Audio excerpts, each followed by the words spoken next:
Pues continuamos con el alumno José Luis Ramón García y su trabajo de investigación, el estrés en bachillerato. Un compañero obligado. Cuando tú quieras, José Luis. Muchas gracias, Isabel. Bueno, pues buenas tardes. Mi nombre es José Luis Ramón García y con la venia del tribunal me dispongo a presentar mi proyecto de investigación, el cual se titula El estrés en bachillerato, un compañero obligado, realizado íntegramente en el Instituto de Educación Secundaria y en Los Albares. Bien, antes de comenzar me gustaría decir que este proyecto se realizó ya que yo como estudiante he sufrido numerosas veces de estrés y por ello quise comprobar cómo afecta o si no afecta a mis calificaciones. Y que una de las cosas de las que me di cuenta al hacer esta investigación fue que hay muy pocos estudios a nivel nacional sobre este tema, por lo que este trabajo es de gran importancia, ya que aumenta el número de estos y aporta información sobre este tema. Bien, ahora sí, comenzamos con la justificación. Cuando tenemos un examen importante, mucho trabajo, etc., tendemos a agobiarnos intentando planificarnos de tal manera que nos dé tiempo a realizar nuestras actividades a tiempo y de manera correcta. Emociones como el nerviosismo y la ansiedad surgen. Marutana, en 1990, asegura que, aunque es cierto que en ocasiones las emociones pueden causar estragos en nuestro razonamiento, estas nos ayudan a tomar las decisiones más adecuadas para nuestro beneficio. De este razonamiento surge la llamada teoría de la inteligencia emocional. Para Goleman, en 1996, la inteligencia emocional es la capacidad de una persona para controlar sus emociones y sentimientos para poder y así efectuarlos de manera adecuada y efectiva. Según Martínez Piqueras e Inglés en 2011, la inteligencia emocional es un conjunto de habilidades emocionales de las cuales hay 4 básicas, que son la habilidad para percibir las emociones propias y las de los demás, utilizar las emociones como herramienta de toma de decisiones, conocer las emociones y regular nuestras emociones y las de los demás. Al no llevar a cabo alguna de estas habilidades pueden surgir diversos inconvenientes, como por ejemplo el estrés y la ansiedad. Existen diversos tipos de estrés según el campo desde el que se estudie. El estrés visto desde el campo de la medicina se divide en estrés agudo, un estrés que se ocasiona en un breve periodo de tiempo, y un estrés crónico, un estrés que dura un largo periodo de tiempo, llegándose a prolongar incluso hasta meses. Por otro lado, desde el punto de vista de la psicología, el estrés se categoriza según los factores o entornos que lo causan, encontrando en este ámbito el conocido como estrés laboral, estrés que surge debido a situaciones en el ámbito laboral, o el estrés académico, que es el que en el que se centra esta investigación. Este es el que sufren los alumnos de educación media y superior debido a situaciones dadas en el ámbito académico. Visto todo esto, el problema de la investigación es: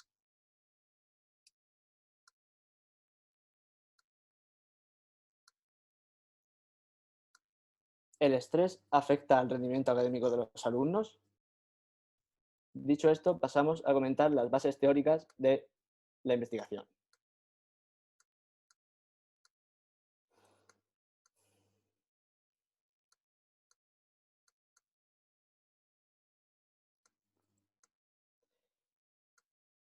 Nos vamos a centrar en varios puntos, como pueden ser las definiciones de estrés, las consecuencias y efectos positivos de este, y finalmente nos centraremos en el estrés académico.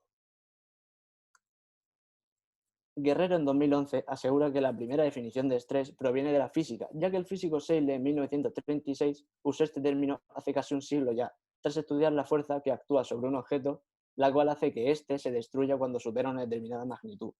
Por ello, afirmó que el estrés es una respuesta inespecífica del organismo ante diversas exigencias las cuales nos superan.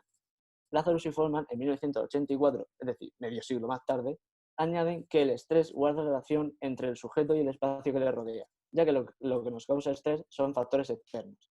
Pero la definición de estrés que Seidel le da no es la única, ya que se puede ver en distintos ámbitos como se ha mencionado anteriormente. Por ejemplo, una definición en el ámbito biológico fue la de Benjamin en 1992, quien asegura que el estrés es un agente externo percibido por un individuo en un espacio-tiempo determinado que hace que éste use sus defensas mentales y mecanismos biológicos para afrontar la situación.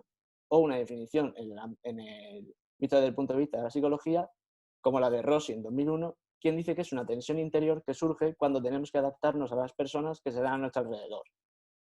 Pero el significado del estrés el significado de la relación que tiene el estrés con la adaptación se debe a que la respuesta fisiológica del estrés ayuda al organismo a adaptarse para pelear frente a una situación estresante o huir. Por ello, la ausencia o exceso de estrés puede resultar dañino para el organismo, mientras que la calidad óptima de estrés es esencial para la vida y la supervivencia. Esto lo dijo de Camargo en 2010, quien también sostuvo que el estrés puede derivar en distintas consecuencias, las cuales Seile anteriormente dividió en 3 categorías. La primera categoría son los síntomas de comportamiento o emocionales, como pueden ser el pánico, la ira, los cambios de humor repentinos, entre otras. La segunda son los síntomas intelectuales, como el olvido de las cosas, la preocupación, una reducción de la creatividad o la falta de atención en los detalles. Y la última, los síntomas físicos, como la sequedad bucal, los eczemas o el dolor de cabeza.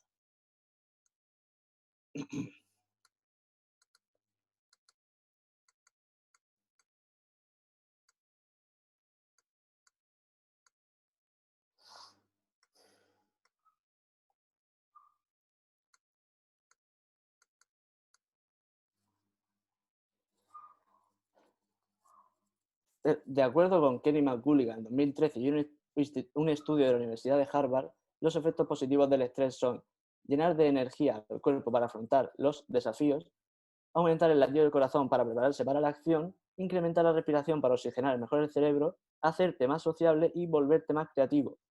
Como se ha mencionado anteriormente, el estrés puede darse en ámbitos como el laboral o el académico. Yo, como estudiante, sufro de estrés en numerosas ocasiones, por lo que este estudio se va a basar en este último ámbito. Para Maciat, en 2006, el estrés académico es aquel que sufren los alumnos de educación media y superior debido a situaciones dadas en el ámbito académico. Esta definición de estrés académico ha sido la más acogida. Sin embargo, García en 2011 la amplió diciendo que los estímulos y eventos de ámbito académico producen una activación emocional, fisiológica, cognitiva y conductual, las cuales derivan en el surgimiento del estrés. Centrándonos en este estrés, vamos a comentar las causas, las consecuencias y maneras de afrontarlo.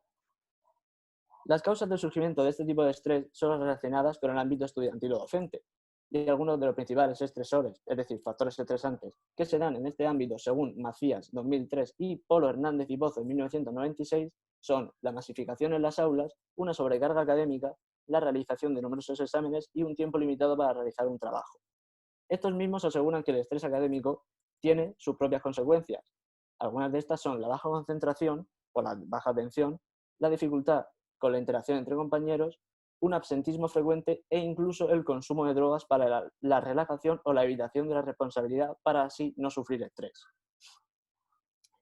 Por suerte son muchas las maneras de afrontar el estrés, pero las estrategias más útiles hasta el momento han sido las 8 formuladas por Lazarus y Forman en 1986, las cuales son la confrontación, el distanciamiento, el autocontrol, la búsqueda de apoyo social, la aceptación de la responsabilidad, el escape, evitación, la planificación de solución de los problemas y una reevaluación positiva.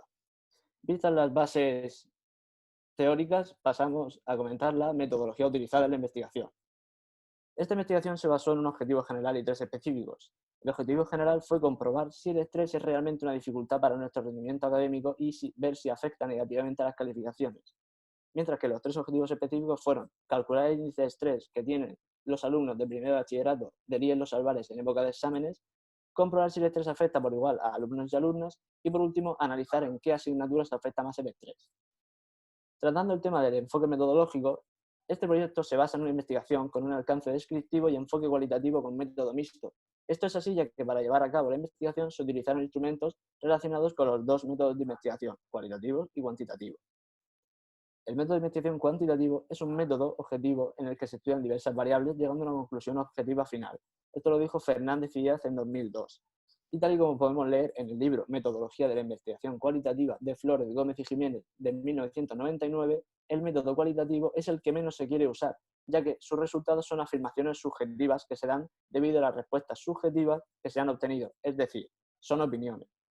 Pero el método utilizado fue el método mixto, que es la simple utilización de los 2 métodos. Y tal y como dice Pérez en 2011, en los últimos 20 años este método ha sido el más fiable, sobre todo en el ámbito académico, debido a que correlaciona los 2 métodos y refuerza así la investigación.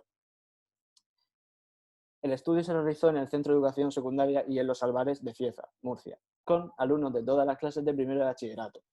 Se escogió total de alumnos de todas las clases de primer bachillerato con edades comprendidas entre 16 y 18 años, de los cuales se pudo sacar un grupo de personas a las que se le pudo utilizar como sujetos, un total de 68. Este estudio se basa en un muestreo no probabilístico de conveniencia, ya que se seleccionan individuos convenientes para la muestra, los cuales son específicos y previamente seleccionados.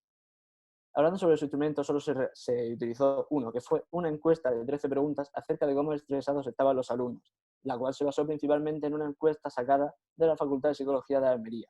Esta se dividió en dos partes, separando las preguntas en base al nivel de ansiedad, es decir, constituida por preguntas las cuales hacen referencia a síntomas psicológicos y a síntomas propios del nerviosismo, y otro en base a las respuestas fisiológicas. La investigación se dividió en distintas fases, las cuales fueron la fase preparatoria, en la cual se diseñó el proyecto, se hizo una revisión bibliográfica, se definió el diseño metodológico y se diseñó el instrumento o los instrumentos a utilizar. La segunda fase fue el trabajo de campo, en la que se utilizaron los instrumentos y se organizaron los datos obtenidos de estos. La tercera fase fue la fase analítica, en la que se analizaron los datos y se obtuvieron las conclusiones. Y la fase final se hizo una actualización bibliográfica y se elaboró el documento final. Centrándonos en el trabajo de campo, como se ha dicho, en él se aplicaron los instrumentos y se organizaron los datos. Los instrumentos se aplicaron desde mediados de mayo hasta mediados de junio del año 2019, cuando se difundió la encuesta vía Google Forms entre los alumnos de las distintas clases de primer de bachillerato del centro y en los Albares. Esta se pasó por WhatsApp a los delegados de cada clase y estos se la difundían a sus compañeros. Y los datos se organizaron entre los meses de junio, julio y septiembre de 2019, cuando se revisaron los instrumentos de recogida de datos para así organizar y filtrar los datos obtenidos y que así fuera más fácil su análisis. Vista la metodología, pasamos a analizar los resultados obtenidos del instrumento. Como se puede observar en la tabla, el total de preguntas basadas en el nivel de ansiedad fueron 8 y su media corresponde a 3,21. Por otra parte, se puede ver que el total de preguntas con respecto a las respuestas fisiológicas fueron 5 y su media 2,56. La media está entre los valores 1 y 5, siendo 1 un nivel bajo y 5 un nivel considerablemente alto. Uno de los objetivos de la investigación, uno de los objetivos específicos de la investigación era comprobar si las mujeres sufrían más estrés que los hombres y viceversa. Por ello, se separaron a los alumnos y a las alumnas, cada uno con su medida de estrés en base a lo que habían respondido en la encuesta. Seguidamente se hizo una media del nivel de estrés global de las mujeres y de los hombres. Otra parte del trabajo se basaba en ver si ciertas asignaturas causan más estrés que otras y ver si el estrés afecta más a unas asignaturas que a otras. Para comprobar esto, se correlacionó el nivel de estrés de cada sujeto con su nota en cada asignatura y de ahí se obtuvo la correlación global del estrés con la asignatura. Como podemos observar en esta tabla, prácticamente todas las asignaturas tienen correlación menor que 0. Cuando esto ocurre significa que hay una correlación inversa, es decir, que cuando baja un factor, el otro sube y viceversa. En este caso quiere decir que cuando el estrés sube, las calificaciones son más bajas. Por poner un ejemplo, algunas de las asignaturas con mayor correlación inversa son matemáticas de ciencias sociales y biología. Aunque también se puede ver que hay asignaturas en las que la correlación es positiva, lo cual quiere decir que esto favorece a la mejora de las calificaciones. Finalmente, y como objetivo principal del trabajo, se cogieron las notas globales de cada alumno y se correlacionaron con el nivel de estrés de estos, para así poder comprobar si los alumnos que tuvieran mayor índice de estrés tenían calificaciones menores a los alumnos que no sufrían tanto de estrés y viceversa, o si no tenían relación alguna. Este gráfico muestra cómo cuanto mayor o menor estrés se tenga, las notas aumentan o disminuyen, siendo 10 la máxima nota y 5 el máximo nivel de estrés. Finalmente, repasaremos las conclusiones obtenidas. Como se ha mencionado, la encuesta se dividió en el bloque de respuestas fisiológicas y en el bloque de nivel de ansiedad. Se realizó la medida de ambos bloques, dando como resultado 3,21 en el bloque de nivel de ansiedad y 2,56 en el bloque restante. Con lo cual, se puede concluir que, a pesar de no haber una diferencia mayor de 0,5, sí hay una diferencia notable entre ambos bloques y, por tanto, los sujetos que realizaron la encuesta sufren mayormente de problemas relacionados con la ansiedad que de respuestas fisiológicas. El primer objetivo específico de este trabajo fue comprobar si las alumnas sufrían de mayor estrés que los alumnos y viceversa. Pues bien, visto los gráficos y las medias de estrés de ambos sexos, que recuerdo que eran 2,88 en mujeres y 2,90 en hombres, se puede decir que no hay una notoria diferencia de nivel de estrés, ya que solamente existe un 0,02 de esta, es decir, casi inexistente. Justo después de esto se ha podido observar una tabla en la que se podía ver al lado de cada asignatura su correlación con el estrés de los sujetos. La gran mayoría de ellas presentaban una correlación menor que 0, salvo asignaturas como audiovisuales o literatura universal que presentaban una correlación positiva. Por lo que se puede decir que el estrés tiene una correlación inversa con ellas, lo que quiere decir que cuanto mayor estrés se ve en esa asignatura, peor le irá al alumnado en general. Recuerdo que algunas asignaturas con mayor correlación inversa son matemáticas de ciencias sociales o biología. Y por último, y como dato más importante, se ha observado se ha observado una tabla en la cual se mostraba el nivel de estrés de los sujetos y sus notas medias, de la cual se sacó la correlación de ambas partes. Dicha correlación es de menos 0,10, lo que quiere decir que el estrés está relacionado de manera inversa, porque cuanto más estrés hay, menos calificación se obtendrá. Por tanto, la conclusión final que se da es que, a pesar de que la correlación es floja, el estrés sí afecta negativamente a las calificaciones de los alumnos, aunque bien es cierto que, como se ha visto, hay asignaturas que generan más estrés que otras. Para finalizar, quisiera decir que soy consciente de que hay algunos factores que no se pudieron tomar en cuenta para este trabajo, como por ejemplo la asistencia a la atención en clase o que una materia se le dé mejor que otra al sujeto. Por ello dejo esto para futuras investigaciones para que continúen con esta. De hecho, un alumno de primer de bachillerato está realizando un estudio similar en el que comparará sus resultados con los míos y verá si lo que yo he dicho ha sido solo en esta promoción, es decir, en mi promoción, o el estrés no varía en el tiempo o sigue afectando igual a los alumnos por igual. Y con esto termina mi exposición y me pongo a disposición del tribunal. Muy bien, José Luis. Después del estrés que nos ha causado las tecnologías, que has solventado estupendamente. Muy bien, felicidades. Gracias. Le paso la palabra a tu tutora, Ana Beatriz. Buenas tardes a todos. Yo quiero empezar mi intervención destacando la humildad con la que José Luis ha abordado desde el inicio esta investigación, reconociendo tanto las limitaciones propias como las inherentes a este tipo de investigaciones. Y ha sido precisamente esta humildad la que yo creo que le ha permitido aprender bastante sobre el método investigador y también poder llevar a cabo una investigación rigurosa sobre la que, como él ha dicho, apenas había estudios previos, en España por lo menos, y los que había estaban sobre todo centrados a nivel universitario.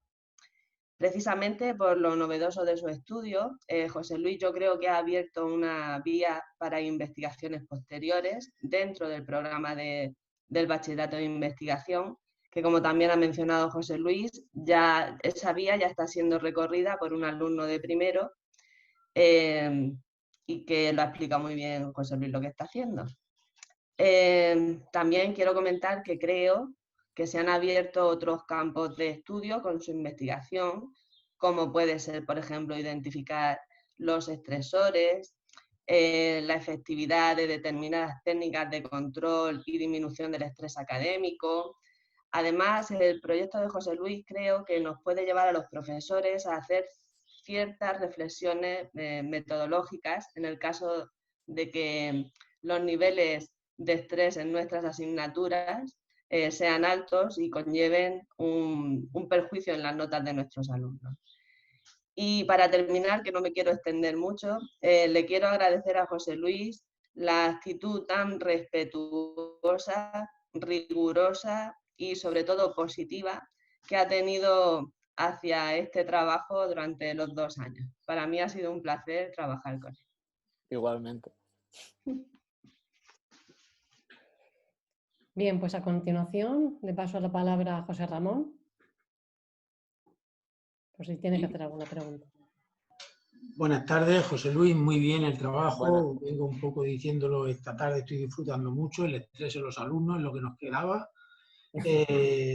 Efectivamente, también lo notamos nosotros el estrés, es decir, también hay profesores estresados, más este año, y seguramente también será un factor a tener en cuenta, lógicamente.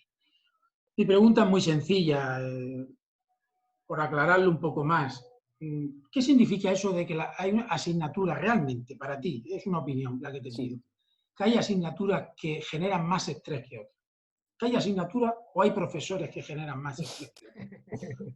Yo pienso que, bueno, como he dicho, algunas de las asignaturas que presentan mayor estrés han sido matemáticas o biología, que son asignaturas troncales, ¿no? Con lo cual, yo creo que una asignatura genere más estrés que otra puede ser uno de los factores, por lo menos, puede ser que cuente más para la nota o tenga una dificultad mayor en general para los alumnos, no sé. Creo que eso pueden ser factores los cuales influyan mucho en cómo de estresados pueden ir los alumnos en esa asignatura. De acuerdo. Muchas gracias, José Luis. Enhorabuena. Nada, gracias. Vale, pues a continuación pasamos la palabra a Manuel. Hola, buenas tardes, buenas tardes. Buenas tardes. Pues nada, darte la enhorabuena, José Luis, a ti y a Ana Beatriz por el proyecto y sobre todo porque es un proyecto vivo, es un proyecto que hace reflexionar y bueno, y nos hace que pensar también, ¿no? Yo me voy a saltar un poco el protocolo, un poco de las preguntas. Tenía aquí alguna, pero se me ha ocurrido otra. O sea, pero no es una pregunta, es me puedes decir o qué te parece o qué piensas, porque a la hora del estrés, nosotros los profesores somos también detectores, ¿no? Recibimos también el estrés que percibe el alumno y intentamos de alguna manera solucionarlo, de alguna manera, porque el cambio de la ESO a bachillerato es muy fuerte, los contenidos son diferentes, ya no es enseñanza secundaria obligatoria, estáis en otro nivel. Y yo me pregunto a veces también, que no sé si lo habrás mencionado en el proyecto o no, si has tenido en cuenta a veces también la presión de los padres. Es decir, a veces el ambiente familiar, los padres, yo siento que a veces también son muy exigentes con ciertos alumnos que a veces también puede ocurrir que haya un estrés fuera de la enseñanza también. No sé, ¿qué te parece? ¿Qué opinas al respecto? No es una pregunta, digamos, de a lo mejor del proyecto, ¿no? Pero... Que tienes razón porque, de hecho, realizando la encuesta, viendo los factores que no se podían tener en cuenta y tal, pensé justo en eso. A lo mejor un alumno que tiene muchas cargas familiar llega, se le acumula, por ejemplo, mucho trabajo, tiene muchos exámenes juntos, entonces no se podrá a lo mejor organizar de tal manera que pueda ir perfecto y sabiendo qué día hacer cada cosa o vaya perfecto la asignatura y se le junte todo o no tenga tiempo para estudiar, con lo cual yo creo que yo estoy de acuerdo contigo en que las cargas familiares o tener un estrés familiar intenso afecta también a un estrés académico. Bien, José Luis. Pues la verdad es que tu trabajo es muy interesante, ¿eh? Y como dice José Ramón, esta tarde pues es una tarde fenomenal. Ya desde el primer momento hasta ahora, ¿eh? Que nos hace reflexionar y tomar muchas notas, ¿eh? Muy bien, enhorabuena. Gracias. Yo me gustaría preguntarte, un alumno que vaya a comenzar bachillerato, ¿no? ¿Qué reflexiones puedes sacar de tu trabajo? Y otra cosa también me gustaría preguntarte, como profesora, ¿qué podríamos hacer, los profesores en general, para minimizar el estrés? Respondiendo a lo primero, yo creo que sabes que bachiller tiene más dificultad que la secundaria obligatoria, como puede ser cuarto de ESO, tercero. Entonces, si no llevas ninguna pauta para saber organizarte ni llevar las cosas a tu tiempo y siempre se te ha dado bien hacerlo todo de última hora, por ejemplo, deberías cambiar el chip y, no sé, organizarte de tal manera que no lleves todo junto y no se te acumulen las cosas y poder ir relajado de una manera buena. A pesar de que tengas estrés por un examen o te ponga nervioso algún examen, eso es normal, pero que no llegue a ser perjudicial tal cosa. Vale. Con lo cual es la organización. Sí, yo creo que es fundamental la organización. Está muy de acuerdo con la primera ponente, con la compañera, ¿eh? Que también la organización es fundamental. Algo que tendremos que reflexionar para trasladarlo al alumnado. Y respecto a lo segundo que me preguntas, se me ha venido a la cabeza Fran de Educación Física, que hace cuando, por ejemplo, por lo menos cuando me dio a mí, creo que lo sigue haciendo, cuando hay épocas de exámenes, siempre da alguna que otra clase de un ejercicio que se llama mindfulness, que es relajación. Entonces yo creo que no, a lo mejor en matemáticas no vas a ponerte a hacer mindfulness, pero sí puedes dar pautas a tus alumnos o intentar, quizás es más difícil por los horarios, intentar que no se les acumule todo, pero yo creo que dar pautas o hacer 10 minutos de relajación, ¿no? Ese tipo de cosas siempre viene bien, siempre ayuda. Vale, pues muy bien, muchas gracias. Lo tendremos en cuenta, seguro. ¿Algo más que quieras aportar, José Luis, o que quieras comunicar? Sí, me gustaría agradecer, si me permite. Sí, sí, claro. Bueno, agradecer a Francisco Zamorano por haber impuesto este bachiller y así poder realizar esta experiencia, porque la verdad ha sido gratificante. A Pedro por hacernos vivir cosas que nunca habría imaginado que hubiéramos hecho en un bachiller, ni se me había pasado por la cabeza, y por introducirnos en este mundo. A Ana Beatriz por ser como una madre y estar siempre encima de mí y hacer siempre lo mejor posible, hacerlo todo siempre lo mejor posible. A mi familia por apoyarme y por no dejarme que me hunda. Podría agradecer a toda la clase, porque son una clase muy guay, la verdad, creo que es la mejor que he tenido. Pero quiero hacer hincapié en mis amigos, Alejandro, Carlos, Pascual y Joaquín, los cuales agradezco que me hayan hecho reír siempre que puedo estar un poco de bajón.